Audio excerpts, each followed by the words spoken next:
जय श्री कृष्ण दोस्तों, कैसे हैं आप? अच्छे होंगे, स्वस्थ होंगे, अपने घरों में खुश होंगे। आपका बहुत बहुत स्वागत करती हूँ आपके यूट्यूब चैनल पे। जैसे कि आप जानते हैं कि मैं आपके लिए बहुत ही अचूक से उपाय लेके आती हूँ, वास्तु टिप्स लेके आती हूँ, जिनको करने से अगर आपके जीवन में किसी भी प्रकार की कोई भी समस्या हो, उससे आप निजात पा सकते हैं, वो दूर हो सकती है। मगर हाँ, मैं यही बोलूंगी, कोई भी उपाय, कोई भी टोटका करिए, उसे विश्वास के साथ कीजिए। देखिए, अगर उसका फल नहीं मिलता तो उससे आपको कोई नुकसान भी नहीं है। तो आज का जो मैं उपाय बताने जा रही हूँ, उन बच्चों के लिए, स्पेशली उन बच्चों के लिए लेके आई जिनके विवाह में काफी समय से विलंब हो रहा है, अड़चने आ रही हैं। रिश्ते की बात आती है मगर पक्की नहीं हो पाती, और कई तो ऐसा भी हो जाता है कि रिश्ते पक्के हो गए, सगाई हो गई, फिर भी टूट गया। कुंडली दोष है, समझ ही नहीं आता, उपाय कर लिए फिर भी कुछ नहीं समझ आ रहा है कि क्या हो रहा है। रिश्ते की बात पक्की होते होते टूट जाती है, बच्चे मायूस हो जाते हैं। तो आज जो मैं आपको उपाय बताने जा रही हूँ ना, बहुत सरल। आप सभी जानते हैं कि अगर जीवन में मान सम्मान नहीं मिल रहा, या आपके दाम्पत्य जीवन में किसी तरह की कोई परेशानी है, या घर में माता लक्ष्मी का वास नहीं हो पा रहा है, तो ये सारा गुरु का नीच कोटि में होने से होता है। आपका बृहस्पति अगर अच्छा नहीं है तो आपको इन सभी परेशानियों का सामना भुगतना पड़ता है। तो हल्दी के कई उपाय आपने सुने होंगे, मैंने अपनी भी कई वीडियोस में बताए हैं हल्दी के उपाय। मगर जैसे कि आप सभी जानते हैं कि एक चुटकी हल्दी डाल के नहा लीजिए, एक चुटकी हल्दी को आप एक लोटे जल में मिला के सूर्य देव को अर्घ्य दीजिए, हल्दी का आप तिलक लगाइए। इन चीजों से आपके जीवन का में जो भी गुरु की कृपा दृष्टि आपको नहीं मिली, अवश्य मिलने लगती है। ये बिल्कुल सही है, ये उपाय सभी जानते हैं। कुछ लोग करते भी होंगे, कुछ लोग जानते हैं मगर करते नहीं है, तो मगर करना अवश्य चाहिए।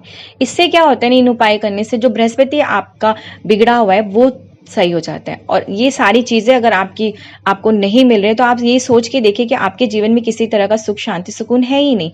तो हमेशा सभी इंसान को मान सम्मान चाहिए होता है, व्यापार में वृद्धि चाहिए होती है, नौकरी से अच्छी मिल जाए, दाम्पत्य जीवन उसका अच्छे से बीते, और उसका विवाह अच्छे घर में हो जाए। विवाह संबंधी जो भी अड़चन है, वो सारी विवाह की जो भी परेशानी है, वो सारी बृहस्पति के आपके उच्च कोटि में ना होने की वजह से होता है। बृहस्पति अगर आपका अच्छा नहीं है तो आपको इन सभी परेशानियों का सामना करना पड़ता है।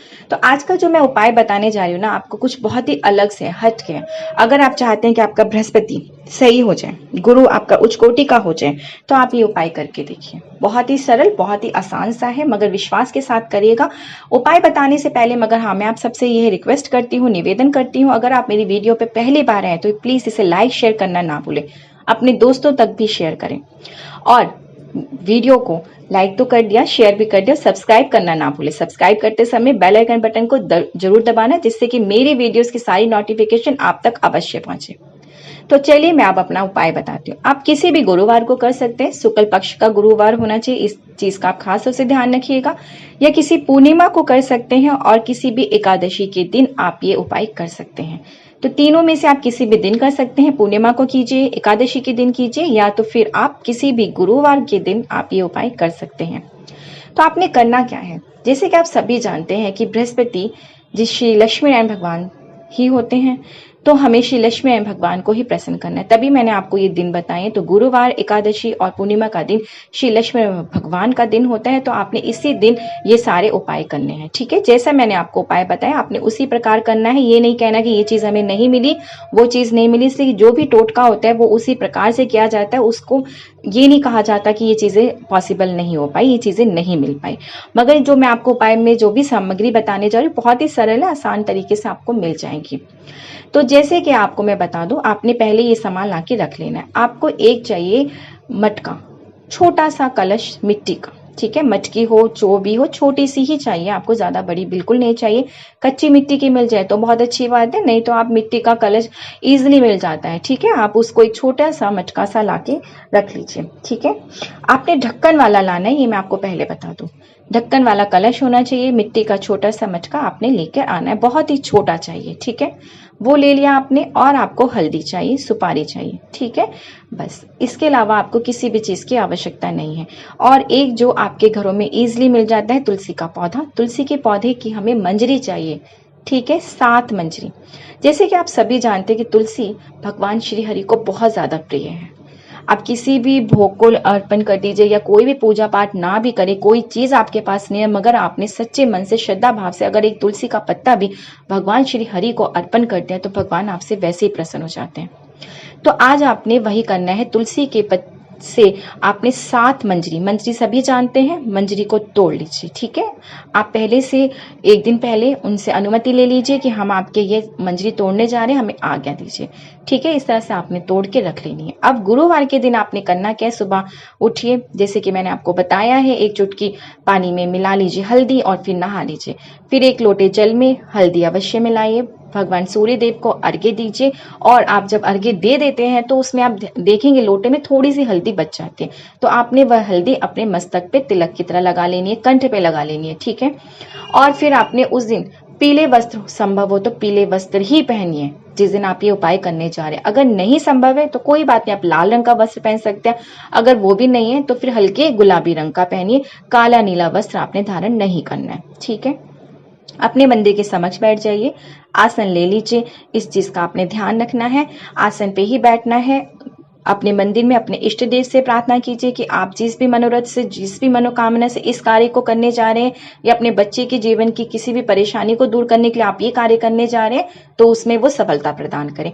ज्योत आपने अवश्य प्रज्वलित करनी है, इसलिए कि ज्योत में ही भगवान वास करते हैं।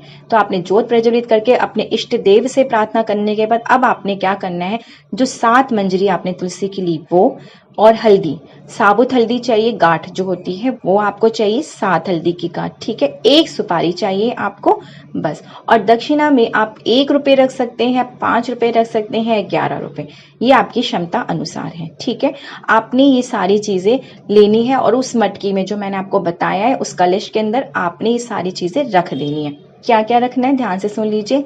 7 मंजरी लेनी है तुलसी की, 7 हल्दी की गांठ लेनी है जो टूटी नहीं होनी चाहिए, साबुत चाहिए, 1 सुपारी चाहिए आपको, और दक्षिणा में आपने जो पैसा रखना है वो चाहे 1, 5 या 11 रुपए, ये आपने उसके अंदर रख देना है। रखने के बाद उस पर ढक्कन लगा दीजिए, जैसे कि मैंने आपको बताया, ढक्कन उस पर अवश्य लगाना है।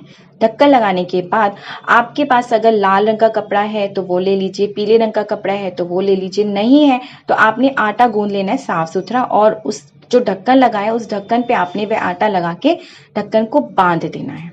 ठीक है, जिससे कि वो ढक्कन हटे नहीं। अगर कपड़ा है तो आप कपड़े से बांध सकते हैं, नहीं है तो आप इस तरह से कर सकते हैं। ठीक है, आटा गूंद लीजिए साफ और उसको लगा देंगे, जो उसकी जो मोड़ी सी होती है ना कलश की, उस पे लगा के उस पर ढक्कन रख दीजिए। ये बंद गया। अब ये कलश हो गया है तैयार। अब आपने श्री लक्ष्मी नारायण भगवान से अपने बच्चे के जीवन में, अगर माँ कर रही है या बच्चे स्वयं कर रहे हैं, तो विवाह में जो भी अड़चने आ रही है, जो भी परेशानी आ रही है, वह आपने प्रार्थना करनी है। अगर रिश्ते बन के टूट चुके हैं, अगर सगाई हो गई तो टूट गया है, या काफी अड़चने होती हैं, आप सभी जानते होंगे, जिनके जीवन में परेशानियां होती है वो स्वयं जानते हैं कि क्या क्या अड़चने। तो आपके जीवन में किसी भी प्रकार की विवाह संबंधी जो भी अड़चने आ रही है, आपने वैसी प्रार्थना करनी है कि वो सारी दूर हो जाए। अब आपने क्या करना है, वहीं पे बैठ के ओम नमो भगवते वासुदेवाय का 108 बार जाप करना है। ये जाप आपने अवश्य करना है। ठीक है ना, समय नहीं कि अब समय नहीं है तो आप खुद देख लीजिए कि आपको समय जो भी आपके अनुसार उस समय कर लीजिए, ये नहीं कि अब समय नहीं, हम नहीं कर सकते जाप। जाप आपने अवश्य करना है ओम नमो भगवते वासुदेवाय का। ठीक है, ध्यान से सुन लीजिए। अब आप जाप करेंगे, ठीक है, तो आप उंगलियों पे करना चाहते हैं वैसे कर लीजिए, आपको जो आपके पास माला है, कमल गत्ते की माला है तो उससे कर लीजिए, बहुत अच्छी बात है। नहीं है तो रुद्राक्ष की माला है, आप उससे भी ये जाप कर सकते हैं। आपने जाप करके अब उस कलश को, जो आपने कलश वहां पे बना के रखा है, इससे उठा लीजिए। उठा के अब आप अपने घर में एक ऐसी जगह पे रखेंगे जहां पे किसी का हाथ ना लगे। ठीक है, संभाल के रख दीजिए। अब ये तब तक रखा रहने दीजिए जब तक आपके बच्चे के विवाह के लिए रिश्ते की बात पक्की ना हो जाए, उसका विवाह संपन्न ना हो जाए। ध्यान से सुन लीजिए, आप जिस कार्य से कराएं आपने, वह कार्य सिद्ध ना हो जाए तब तक आपने इसे बांध कर रखना है। ठीक है, अब ये है कि हम किसी चीज को बांध के तो नहीं रख सकते इतने समय तक। विवाह संपन्न हो गया, रिश्ता पक्का हो गया, विवाह भी हो गया, अब आपने ये उठा लेना है। विवाह के बाद उठा के बच्चे के सर से 7 बार उबारना है। ठीक है, उबार के इसे किसी बहते पानी पे बहा दीजिए। ठीक है, बहते पानी में बहाना है, ध्यान से सुन लीजिए। ये कार्य करने के बाद आपके बच्चे का विवाह हो गया, सब कुछ हो गया, उसके बाद आपने ऐसा करना है। और श्री लक्ष्मी नारायण भगवान के मंदिर में जाके आपने दक्षिणा बतौर एक पंडित जी को, विद्वान को, जो भी आपकी क्षमता है, 11-51 रुपए आप उन्हें जरूर दे के आना। अब मुझे आज्ञा दीजिए, मैं फिर आऊंगी इसी तरह के बहुत ही सरल, अद्भुत, अनोखे उपाय के साथ में। जय श्री कृष्ण दोस्तों।